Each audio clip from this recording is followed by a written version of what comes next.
Good morning, Little Masters, and welcome back to today's Tolkien Times. I'm the Man of the West, also from the Prancing Pony podcast. And finally, after 24 weeks in the story of Aldarion and Erendis, we are at the end of the tale. I'm honestly not sure yet whether we'll get back to Silmarillion Saturday next season or stay in the Second Age and find another tale or two, but for now, let's pick up where we left off last week as suitors began to appear for the young and beautiful king's heir. Now, at the time, there were two accounts that Christopher Tolkien put before us as possibilities. The first was that Erendis knew where Ancalimë was and approved of her hiding, and that Aldarion prevented the council from looking for her so she could be independent.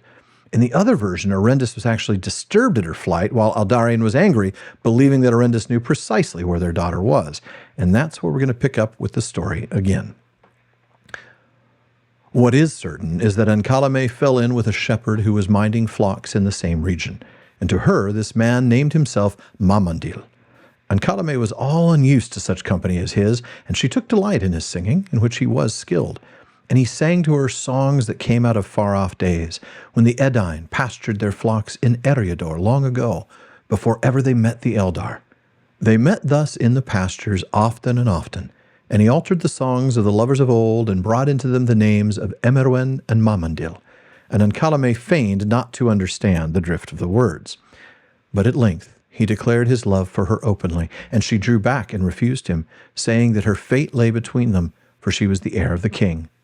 But Mamandil was not abashed, and he laughed, and told her that his right name was Halakar, son of Halatan of Hir-Astorni, of the line of Elros Tar-Miniatur.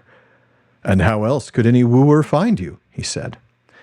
Then Ancalimë was angry, because he had deceived her, knowing from the first who she was. But he answered, "That is true in part.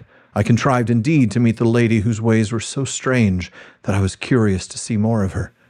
But then I loved Emerwen, and I care not now who she may be. Do not think that I pursue your high place, for far rather would I have it that you were Emerwen only. I rejoice but in this, that I also am of the line of Elros, because otherwise I deemed that we could not wed." "We could," said Ancalimë, "if I had any mind to such a state. I could lay down my royalty and be free. But if I were to do so, I should be free to wed whom I will, and that would be Uner, which is no man, whom I prefer above all others." It was, however, to Halakar that Ancalimë was wedded in the end. From one version, it appears that the persistence of Halakar in his suit, despite her rejection of him, and the urging of the council that she choose a husband for the quiet of the realm, led to their marriage not many years after their first meeting among the flocks in Emerie. But elsewhere it is said that she remained unmarried so long that her cousin Sorrowful, relying on the provision of the new law, called upon her to surrender the heirship, and that she then married Halakar in order to spite Sorrowful. In yet another brief notice it is implied that she wedded Halakar after Aldarion had rescinded the provision in order to put an end to Sorrowful's hopes of becoming king if Ancalimë died childless. However this may be, the story is clear that Ancalimë did not desire love, nor did she wish for a son.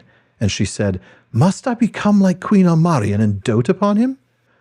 Her life with Halakar was unhappy, and she begrudged him her son Anarion, and there was strife between them thereafter. She sought to subject him, claiming to be the owner of his land and forbidding him to dwell upon it, for she would not, as she said, have her husband a farm steward.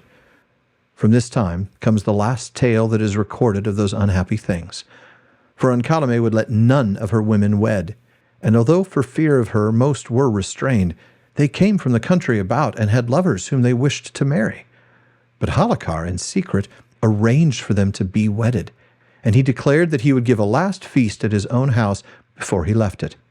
To this feast he invited Ancalimë, saying that it was the house of his kindred and should be given a farewell of courtesy. Ancalimë came, attended by all her women, for she did not care to be waited on by men.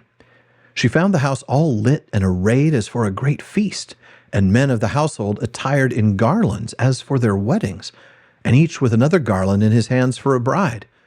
"Come," said Halakar, "the weddings are prepared and the bride chambers ready. But since it cannot be thought that we should ask the lady Ancalimë, king's heir, to lie with a farm steward, then alas, she must sleep alone tonight." and Ancalimë perforce remained there, for it was too far to ride back, nor would she go unattended. Neither men nor women hid their smiles, and Ancalimë would not come to the feast, but lay abed, listening to the laughter far off, and thinking it aimed at herself. Next day she rode off in a cold rage, and Hamilcar sent 3 men to escort her. Thus he was revenged, for she came never back to Emerye, where the very sheep seemed to make scorn of her. But she pursued Hamilcar with hatred afterwards. Of the later years of Tar Aldarion, nothing can now be said, save that he seems to have continued his voyages to Middle-earth, and more than once left Ancalimë as his regent. His last voyage took place about the end of the first millennium of the Second Age, and in the year 1075, Ancalimë became the first ruling queen of Numenor. It is told that after the death of Tar Aldarion in 1098, Tar Ancalimë neglected all her father's policies and gave no further aid to Gil-galad in Lindon. Her son Anarion, who was afterwards the 8th ruler of Numenor, first had 2 daughters. They disliked and feared the queen, and refused the heirship, remaining unwed, since the queen would not, in revenge, allow them to marry. Anarion's son Surion was born the last, and was the 9th ruler of Numenor. Of Erendis, it is said that when old age came upon her, neglected by Ancalimë and bitter in loneliness, she longed once more for Aldarion, and learning that he was gone from Numenor on what proved to be his last voyage, but that he was soon expected to return, she left Emerye at last and journeyed unrecognized and unknown to the haven of Romenna.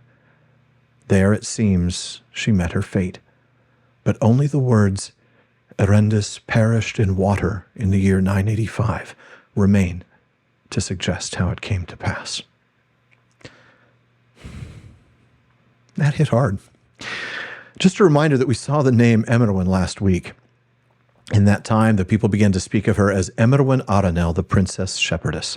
That may explain why Hamilcar used the name Mamandil as his cover. It means sheep friend. Now, we're already running long, but it is interesting that there were 3 possible reasons why she married Hamilcar. Right? First was his persistence in the council's urging. That makes sense. Second, that her cousin Sorrowful argued she couldn't become queen because she was unwed, so she married Hamilcar to spite Sorrowful. And third, possibly, that the scepter would pass to Sorrowful if she died without children, so she got married.